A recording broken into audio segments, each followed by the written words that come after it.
にキックは全く通用しないのか。おっと足に絡んでいって倒した。これはうまくいった。ようやく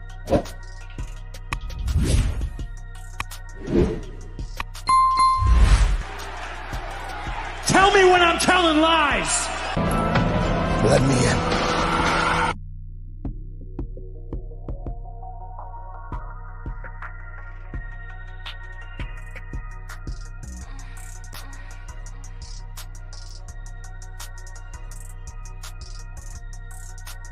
Hey, this is the Toxic Ring Scandal featuring Turnbuckle King TBK. Got another good one for you guys today. Gonna talk about a real match that turned into a real fight. As they call it in the wrestling business, a shoot match. It's when the ish just got real. What am I talking about? I'm talking about how Andre the Giant match turned to a real fight. Andre the Giant versus Akira Maeda. You guys get your seat at the locker room tonight because we are definitely going to air some dirty laundry on this one. This is a story that many people do not talk about. This is almost 38 years ago the story happened, guys. Almost 38 years ago. But before we get into it, let's see who came into the locker room before we begin. Really honest, good bread, salute to you. Thanks for coming out as always.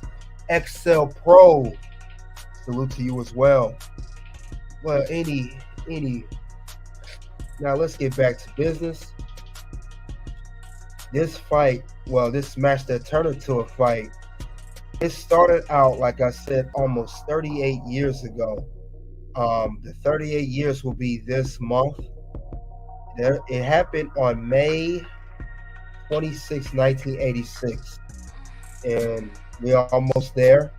The thing about it is with this particular match, this was all about Andre the Giant versus Akira Maeda.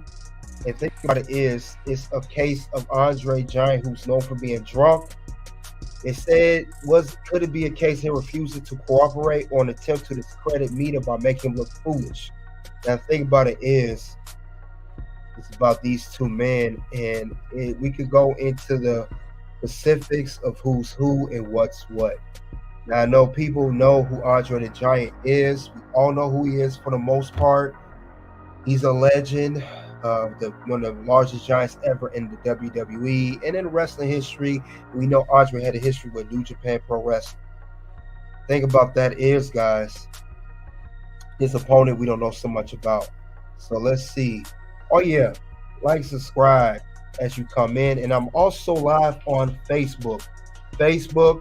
I will be on here for a little bit, but after 15 minutes or so, I'm going to say my goodbyes. And if you want to catch the rest, come on YouTube on Toxic Ring Scandal, aka KDH.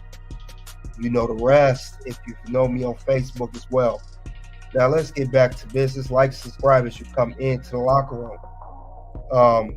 Thing about it is, let's see what Goodbrad had to say. He said, same thing that Regal tried to do to Goldberg. And as you guys know, I covered that story a few days ago. Actually had the video earlier this evening talking about how Regal got tentacle with Mr. Bill Goldberg. What happened in Nitro, an episode of Monday Nitro in 1998. And as Goodbrad said here, history repeats itself all the time.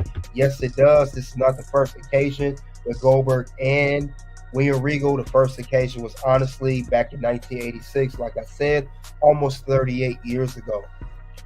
Now, think about it is, Akira Maeda, let's see who he is. And for those who don't know, this is Akira Maeda. This is him right here. Now, Akira Maeda, he is a wrestler of Korean descent. Maeda, real name, Go Myeon, spent the majority of his career in Japan. Now, it says here, it's going on the backstory of this particular wrestler. They say he developed a reputation for being difficult and dangerous to work with. He once kicked Riki Koshu in the eye, breaking his orbital bone. He had a reputation for having a negative attitude. So going into this match against Andre the Giant, people in New Japan Pro Wrestling and also in the wrestling industry, they already knew this man's history. They knew they had a problem with him.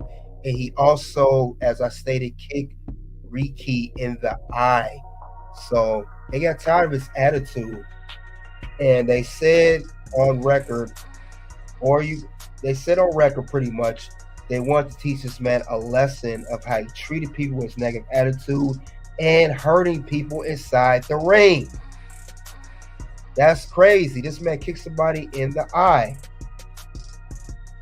That's crazy that he did that. That is wild. That right there puts you on the list, Akira. You just made the list!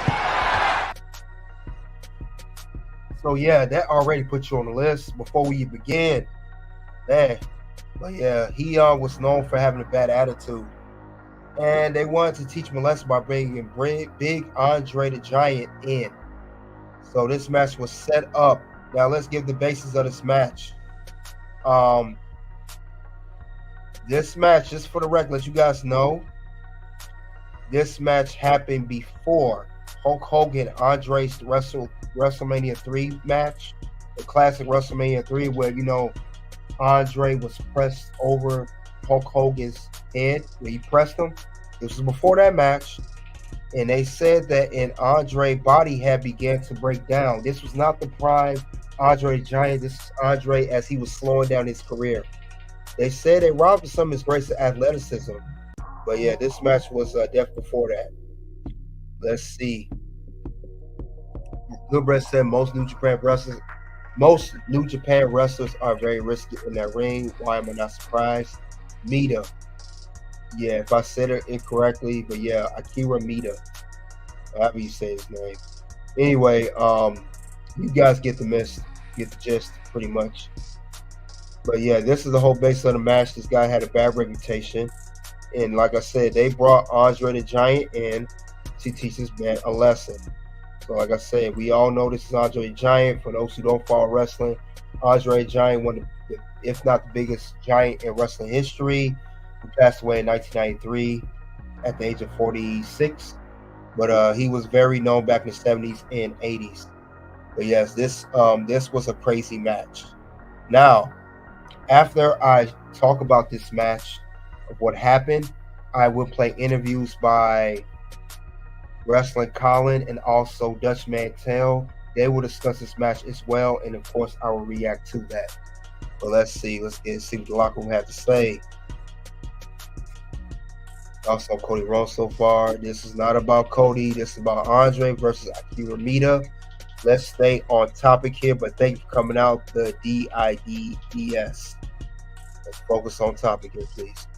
Anyway, the match here, as I stated, between these two was just beginning to teach someone a lesson, but it got real ugly real quick. Ish got real quick. And as they say, one of these occasions happened right here.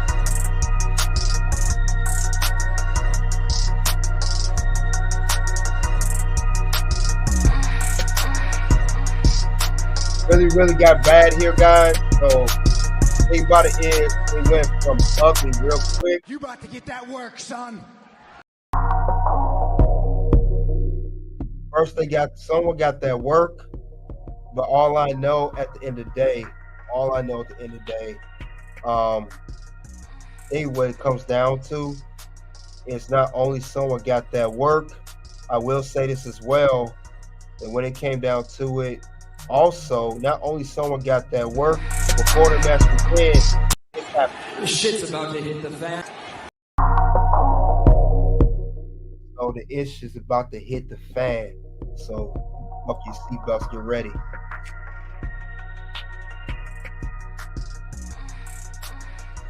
Okay, now, this match here between Andre and Akira. Let's see. Man. All right, it says here, the way the match started, it said that Andre pounced first, pressing his massiveness onto Maeda after an awkward takedown. But they said later on in the match that it was increasingly clear that something was off. The action's momentum shuddered. Andre wobbled around the ring, dazed. Now, when we see Andre the Giant wobbling around, we know something's off with him. because think about this, Andre for long had a reputation. He was a man famous for being able to drink inhuman amounts of alcohol. It's hard to imagine him too drunk to stand properly. So basically, it was normal for Andre the Giant to stand like that, to stand straight. He was known for drinking a lot and known for him not being alert like he should be. It appeared exactly what was happening. Like I said, the issue about to hit the fan. Now, from Akira's standpoint, it said the argument for Maeda being insulted and angered by Andre's drunkenness is a strong one. Andre had looked very intoxicated in the match, the way he moved around the ring, his lack of speed, and his lack of balance. And Maeda felt insulted because he knew why Andre was there. He's basically insulting to his wrestling ability, his regimen, all of that. But it come down to this, you sent to insult me, I'm here to wrestle, have skill, despite his attitude, despite his arrogance, and you got me a drunken Andre inside the ring who could barely stand on his own too. So that's how he felt. But like I said, something clearly was off. The thing about it is, Maeda, like I said, you gotta remember he had a reputation. But also, the story goes to show that Andre was trying to teach Maeda a lesson in humility. And this is New Japan teaching him a lesson. Andre was sent to teach Maeda a lesson. Maeda believed himself to be a top-level star and was frustrated by his position in the company. So because he had a very high reputation of himself, he felt he should be the top star of the company. He was frustrated with New Japan Pro Wrestling and his actions, and of course, kicking people in the eye did not help. And Andre was sent to teach this man a lesson of his attitude.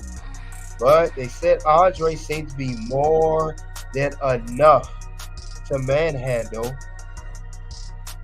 Maeda in the name of bringing him down a peg. There are moments in the match where it looked like Andre was trying to dominate his opponent. So these are sequences of the match.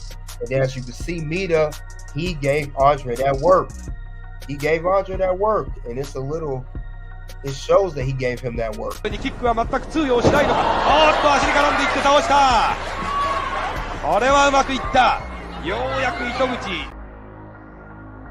So it showed that Andre could barely move. Akira knew that, and he took advantage and got a takedown on Andre.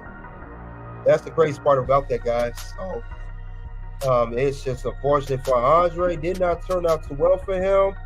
This is just wild, though. Definitely wild. DDE, salute to you. Thanks for coming out to the locker room. Thanks for coming out, man. I appreciate it. Good, Bray, you're right. You said that's true wrestling. And that is undisputed. And that is undisputed. So yes, guys, this is how the match turned out.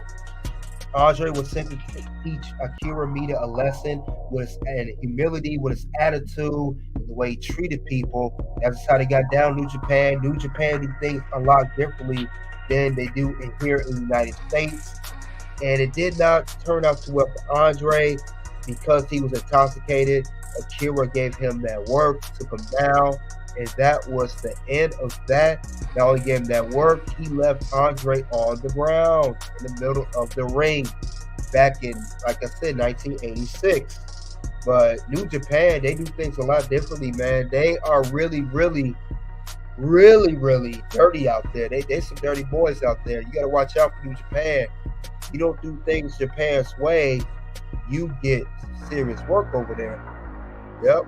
Because it ain't open mic night over there. Who the hell told you tonight was open mic night, bitch? Yes, it's definitely not open mic night over there. But yeah, this was a wild situation for Andre. A man 7'4" that big going down by a 6'3" Akira. Because Akira 6'3", Andre 7'4". So clearly he overtowered him and everything.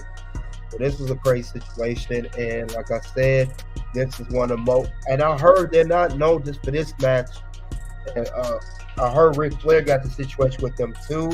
And also credit to Brutally Honest Goodbread. He told me about the story. So Goodbread, thank you for telling about the story. I did not know they got down like this in Japan. So I can't take credit. I am a wrestling encyclopedia, but some things I just don't know. But credit to Mr. Goodbread. I had to give him that credit though. But yeah, Japan is crazy. They will beat you down for not putting over who they say put over. Yep, you gotta follow their rules and you get that work. But yes, Andre the Giant was clearly drunk and definitely not in place like he should have been. But enough for me. Before we get to the interviews of Wrestling Colin and also Dutch Mantell, Facebook, we have not forgot about you, but unfortunately, we are at the 15, well now 16-minute mark. You want to catch out more, come to Toxic Rain Scandal, aka KDH on YouTube. For now, we will say goodbye to you. Now, since we are here back, I have to say that we're going to pull up the little interview, well, a little how Akira felt about Andre the Giant by Wrestling Colin. Credit to him. So we'll hear a little bit of that. I'll react to that. Then, of course, the interview by Dutch Mantell, a.k.a. Deb Coulter, who used to be in WWE. He has his own podcast. But let's get into it, guys. Let's see what's going on.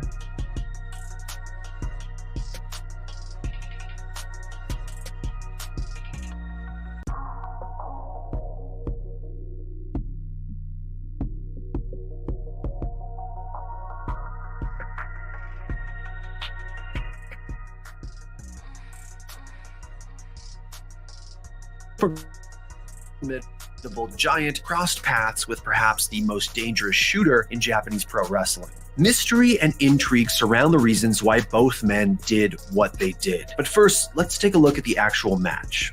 Right from the opening bell, you get the sense that something isn't quite right here. Andre plants himself in the middle of the ring and barely moves a muscle. Maeda circles around him, and he keeps sticking one arm out like he wants to do a test of strength, and Andre just stares at him. And look, in 1986, Andre was hardly in his prime. But if you do watch other matches from around this time period, he still works. He still plays to the crowd, he still has offense, and he still sells. He doesn't just stand there motionless. And suddenly, Andre grabs a hold of Maeda and falls on top of him. It's clumsy and it's awkward looking, but it's legitimately scary. Scary because no matter how tough you are, a 500-pound man lying down on you is dangerous. Particularly if that 500-pound man might just be drunk. More on that later. Andre spends a full, very intense minute on top of Maeda before he lets him up. And again, he plants himself in the middle of the ring and refuses to budge. A minute or two later, there's a grappling exchange that Maeda does surprisingly well in. That is, until Andre gets his hands around his neck. Andre is clearly out to hurt Maeda here, and it certainly looks like he's succeeding. And because of this, this match is genuinely uncomfortable to watch at certain times. At about 8 minutes into the match, Maeda decides he's had enough. He starts blasting Andre with what look like shoot kicks to the man's thighs. And even though we are talking about a literal giant who has legs thicker than most men's torsos, shoot kicks from a karate practitioner like Maeda are going to add up. A minute or so after that, things get crazy. Out of nowhere, Maeda goes for a single leg takedown on Andre, and it actually works. While the giant's on his back and clearly bewildered at how he got there, Maeda goes to work with an armbar. At this point, you just have to sit back and recognize how truly insane this is. Akira Maeda just took down Andre the Giant and locked an armbar on him. And Andre is doing everything he can to get out of it, including pulling hair. Andre does get back to his feet, but it takes some serious effort. And all Wow, I mean, just a few minutes in, can you see how wild this match got already? Andre had the offense. He was going in. He had the advantage over Akira. And then after 8 minutes, as Colin stated, Akira just had enough and he went in on Andre. He literally said, this dude must be stupid to think I'm going to let him come at me like this drunk. He had a Randy Orton moment. Kingston jaw and face planted. So yeah, let's continue on. This is a good story, guys. Hit that like, subscribe, and the notification bell when you come into the locker room. 31 people in the building. Let's do that. We got 31 people in this locker room. We got 5 likes. Let's continue with the likes. This is a very, very good story. This is ancient history that is going down. It's one of the biggest wrestling matches that turned to a fight of all time. Ladies and gentlemen, to this evening, let's get into it. With that being said, let's continue back on with this match. All of a sudden, it starts to feel like Maeda could actually hurt him. This is more or less how the rest of the match continues for the next 15 minutes. A cautious Maeda circling around a barely mobile Andre, stiff kicks to the thigh, and the occasional burst of real action on the mat. As a pro wrestling match, it's not good. But as a piece of morbid curiosity, well, it's like a train wreck. You just can't look away. With a bit of a stalemate developing and no obvious result in sight, Antonio Inoki himself comes out. When Inoki shows up unprompted at ringside, you know there's a problem. And it's at this point. For those who don't know, Antonio Inoki is the guy who helped start New Japan Pro Wrestling, the founder. I think he recently just passed away in 2023. That's what the whole Wrestle Dream AEW pay-per-view that Tony Khan named after. Just let you guys know that's Antonio Inoki. And like he said, when he's at ringside, you know something's not right. Let's continue on with this. That the match totally falls apart. Both Maeda and Andre start pointing at each other and looking over at ringside as if to say, he's the guy with the problem. He's the one trying to hurt me. And Andre, while trying his best to no-sell all these stiff kicks, is now visibly limping from the damage. It feels like he is slowly but surely losing the fight that he started. A few minutes later, he just lies down on the mat, seemingly giving up and inviting Maeda to pin him, finger poke of doom style. Thankfully, before anything more embarrassing can happen, Inoki storms the ring and creates a whole commotion with a group of wrestlers. The bell rings and the match is ruled a no contest. The question is, why? What made this pro wrestling match devolve into a sloppy, dangerous mess? Well, there seem to be 3 main stories here. 1, that Andre was drunk and no-selling Maeda's offense. 2, that Antonio Inoki told Andre to go out there and teach Maeda a lesson in humility. And 3, that they just couldn't agree on a finish and Maeda was simply not in the mood to lose. As far as Andre being drunk goes, he was sluggish and off balance the whole match. He had that glassy-eyed stare that people get when they've had way too much to drink, and he just wasn't moving right. But on the other hand, the Giant's ability to hold his alcohol was nothing short of legendary. This is a guy who once drank 119 beers in 6 hours, who, according to Modern Drunkard magazine, Yeah, Andre got toe up. He got toe up. I just want to say that. And Goodbray, you're right. He was never, ever the same following this whole match. Wow. Bobby Meister, salute to you. Welcome to the locker room. Let's continue on, guys. Zine would consume 7,000 calories of just alcohol every day. But it does beg the question, could he really be drunk? Looking back at this nearly 40 years later, it's pretty hard to say. But if that was the reason that he was uncooperative and downright dangerous in the ring, well, it's kind of hard to blame Maeda for this one. The second theory, though, is a lot more interesting. It's the idea that New Japan founder and top star Antonio Inoki sent Andre out there to teach this upstart Maeda a lesson. Remember, this is a guy who picked up and left New Japan just a few years prior, who's notoriously difficult to work with, and who framed himself as a quote-unquote real fighter where the likes of New Japan were all fakes. So it's hardly out of the question to think there would be political tension or even real heat between the two men. And so the story goes that Inoki decides this kid needs to learn a lesson in humility and sends Andre out there to teach it. But as we've just discussed, that's not really how things played out. And honestly, if anyone was embarrassed in this work-turn-shoot match, it wasn't Maeda. Now, the third story here is that, quite simply, these two wrestlers could not agree on a finish. Allegedly, either Maeda was booked to lose that night and didn't want to, or he decided not to do the honors partway through the match after Andre started drunkenly no-selling him. So what really happened? At this point, the only man still alive who knows for sure is Maeda. Ladies and gentlemen,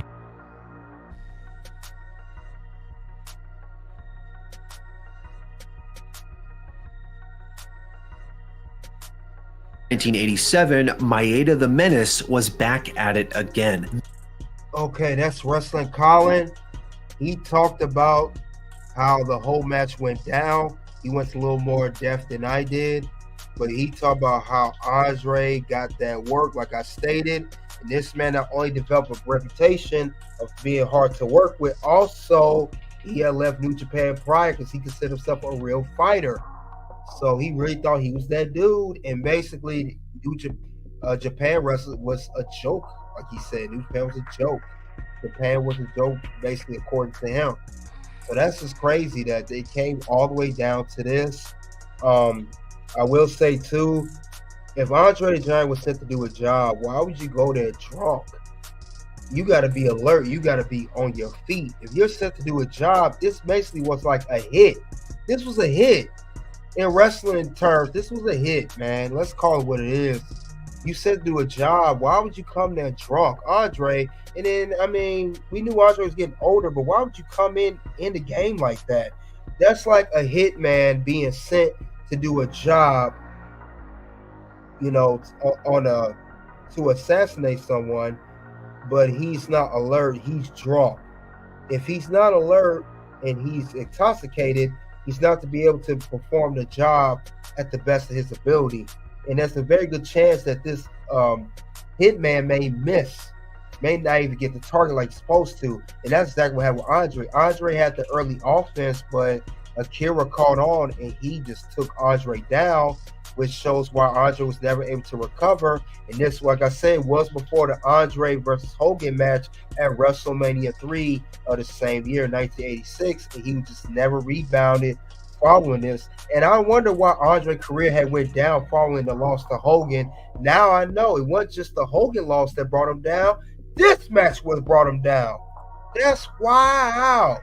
Man, he got brought down very bad, man. I mean, he literally got that work. I mean, man. But other than that, though, there's more. That's Wrestling Colin, credit to him. But this is just wild at how it all came about. Now, like I said, Andre's not here with us anymore. Neither is Tony and Inokai. And they said they had to come with a plan and everything. But Akira's the only one that can tell the story. He's the only one alive to talk about it. And we know he ain't going to talk about it because he don't care. So that's the crazy part about that. Now, we have another part, an interview, and it's going to be from Dutch Mantell of his podcast. Brutally Honest Gilbert said, yeah, he was already done. Hogan carried him WrestleMania 3. Yeah, and I saw that match. He was carried. Andre couldn't even move, let alone have a great match. Andre, it's that alcohol got to him. So, yeah, this is not good for Andre. But I know Dutch Mantell on his podcast, credit to him, he's going to talk about the same match, and it's 8 minutes, and they said that they believe, as I just stated, they believe that this match harmed Andre's career. He was never, ever the same again. You know, salute to Chris Jericho. Really Honest Gilbert said their best match was when Hogan was heel and Andre was face. Yeah, makes sense there. But yeah, we're gonna talk about it, and we're gonna get into this match, right? I mean, this interview right now. So let's see what Dutch Mantell had to say about this, guys. Like, subscribe, keep that notification bell on. Let's get the likes up.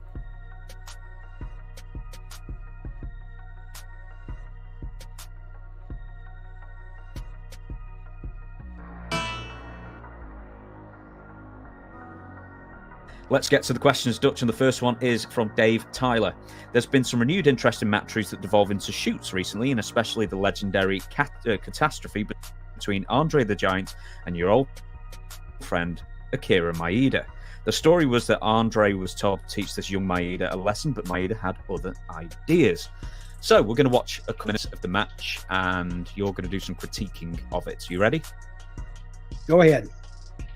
Okay, we're back, and this is from 1986 in New Japan. Now, do you want the backstory, or should we just crack on? No, just give a little bit of the backstory here, so the people they know what we talk about. Okay, then. So the backstory is that Andre was meant to be. Well, he turns up absolutely drunk out of his mind, and he was told he needs to teach the Akira Maeda a bit of a lesson. But the problem is, this is Andre the Giant in 1986, not 1976.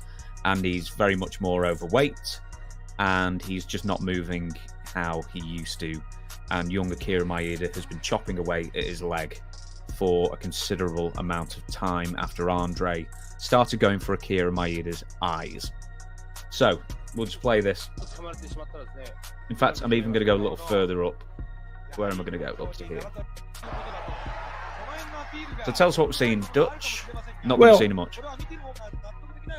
They told Andre they wanted to teach this young Maeda kid a lesson, and Maeda, he possibly wasn't getting along with that.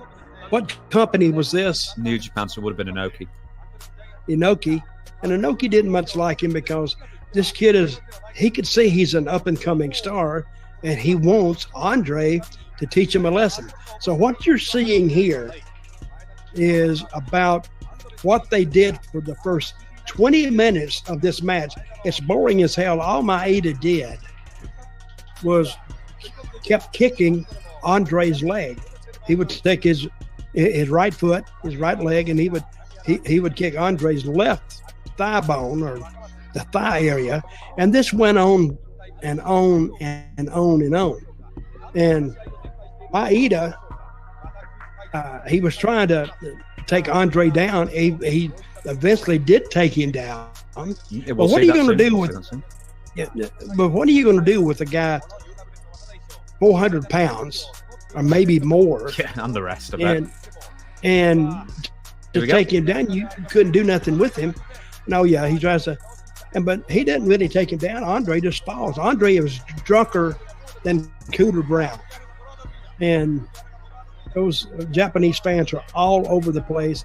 And it finally gets to the point, and we'll see it here in a minute, that Inoki comes out of the dressing room himself. And I don't know who this guy is. I think they tried to get something else going to make the match a little more exciting. Hang on a minute. Knock it over, buddy. There we go. That made the podcast more exciting. You knocked the microphone over. Oh, yeah, well. But I saw this years ago, and look at it. You can tell Andre he don't give a crap anyway. And what are you going to do to Andre if he don't want to do something? Andre looked bad. He looked bad. Andre shouldn't even went to this match. Honestly, Andre shouldn't even did this. He shouldn't agree to this, knowing that he was past his prime and he was always a drunk. Yeah, this is not a good look. Andre embarrassed himself in this whole match altogether. Whether he was there to teach a lesson or not, it seemed like Akira taught Andre a lesson. If anything, let's continue. And Maeda probably he didn't want to do it either, so he has now. Look at Andre; he's laying down and saying "pin me," and there he is. There's Inoki. He's madder than a wet hen, and he wants to go in there and kick the crap out of everybody, which he probably could, but I never understood the whole purpose of this. So you know what the story is where Inoki's coming out is apparently that no, Inoki he knows the match is just completely dying. Yeah. And all of a sudden, these people, he knows they're going to, all these journalists and all these photographers here, they're going to bury this match in tomorrow's paper or in tomorrow's news. So all he's trying to do here is trying to kind of get something interesting that is, that he can maybe, I don't even know how they even describe this. But Andre, look at Andre. He's still down. And Maeda saying, "Oh, I'm going to try to cover you now." It's been thrown out. What was the disqualification for? I guess everybody getting in the ring because, and I think Inoki went out there to do that. But a weird segment that happened damn near 40 years ago. I bet.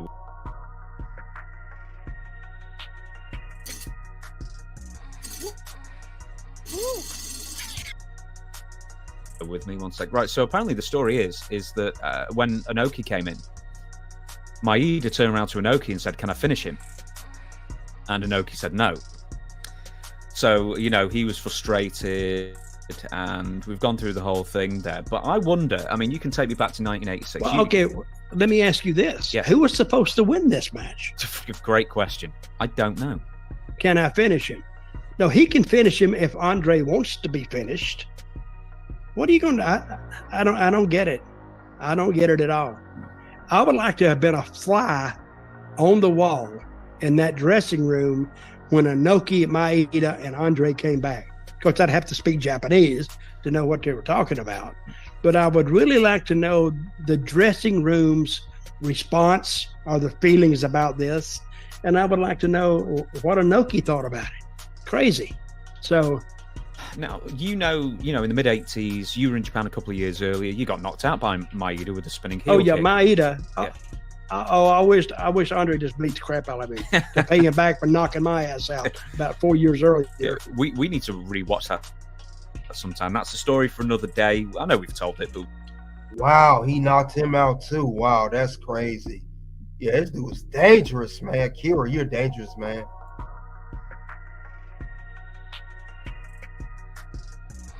Can always rewatch it, but in 1986 in the climate in Japan or anywhere wrestling wise at this time with all the magazines and all the photographers around, do you think that harmed Andre, his reputation? Oh, I doubt it. When did Andre die? 93. So this was only 6 years before he died? Yeah, this was actually the year before WrestleMania 3, the big Hulk Hogan, Well, he was wrapping his career up anyway. So, and you could tell by the way he moved. He was in bad shape. And so this was the year before Hogan and Andre in WrestleMania 3, right? Was that it? Yeah. Well, it's a very interesting. I'm glad you brought this up because I had actually forgotten this.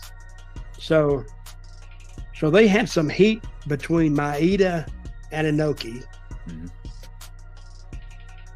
or was it Inoki and Andre? Yeah, they're right. I said earlier it was the same year. I made a mistake. It was the year before, not the same year. WrestleMania 3 was the year after this. So this was the whole year before, not later that year. That's my correction. Let's continue on. I think Andre was the hitman in this situation, hired by Inoki, or somebody who didn't like Maeda. And obviously Maeda was going to be a star himself, elsewhere soon afterwards. I think right after this year, I think the next year, when he jumped to that new company, the IWA or whatever it was. It was like UWF. UWF. I think he jumped to that either in 87, I think.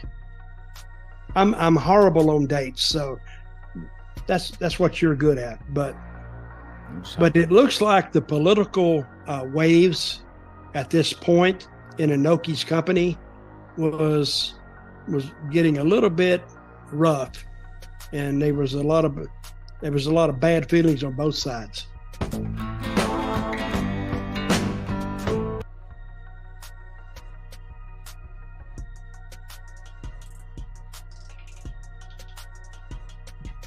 So that is Dutch Mantell talking about Andre the Giant versus Akira Maeda back in 1986, guys. This was a wild match. How can someone from New Japan, Inoki, saying Andre teaches this guy a lesson, and Andre did not complete the job. Not only that, Akira was kicking him and took him down. It seemed like it was just something that went from bad to worse. This was a very bad one. It was a bad job. Whatever job y'all tried to do, it was not good. It didn't age well. Definitely didn't age well. And it didn't even matter. Andre was drunk. He was just drunk, past his prime. It didn't even matter for his side. He still got took down.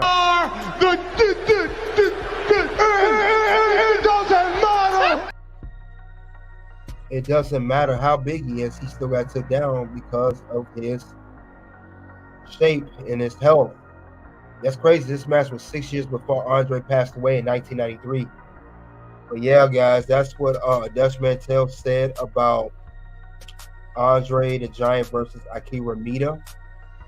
And also, it states that New Japan, they dirty. They're dirty over there. If you don't do things their way, if you don't do what they want you to do, they, instead of them letting you just walk away clean, you are going to get on their list. Literally. You just made the list!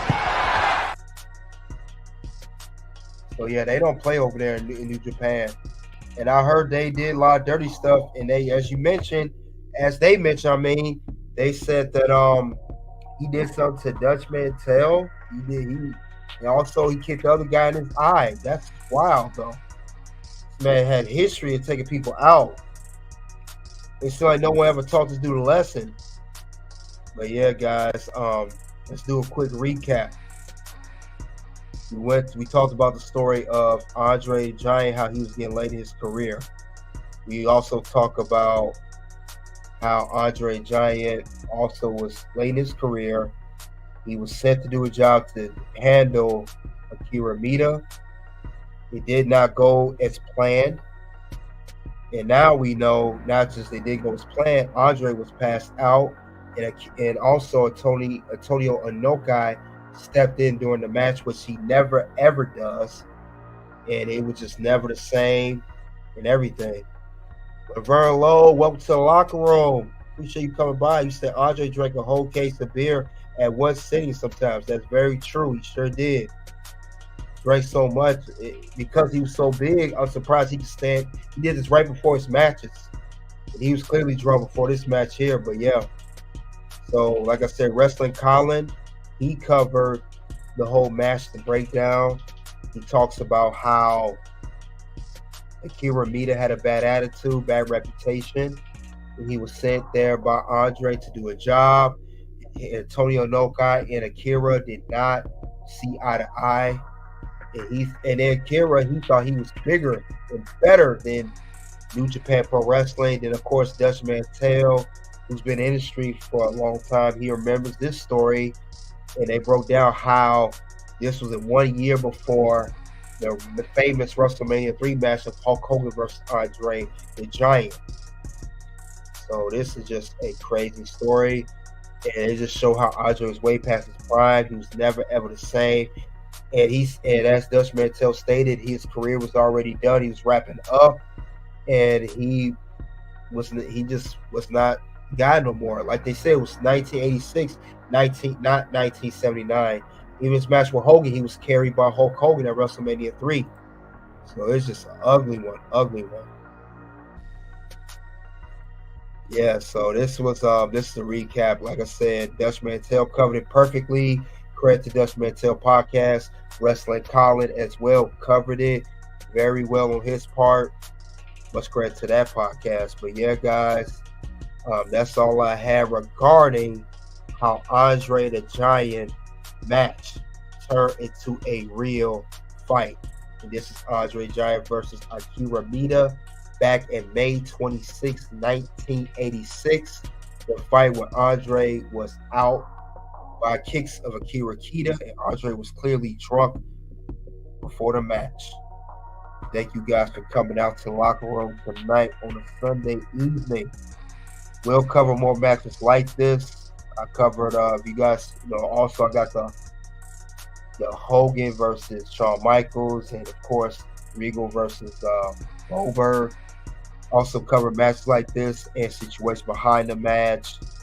You know, a whole bunch of backstage segments in matches, etc., etc. Laverne said, "Is it true he had a heart attack in the match with Jake the Snake?" I heard about that. I don't know if that's true. I have to do some research, real deep research into that, Laverne. Thank you for mentioning that. I have to look into that, though. I'll definitely look into that. If that's the case, maybe a locker room exclusive. But yeah, guys, appreciate you all for coming out tonight. Soon two videos will pop up. One will be William Regal exposes truth about Goldberg match. Next video will be Shawn Michaels' view on the SummerSlam 2005 match. Until then, it is OUT.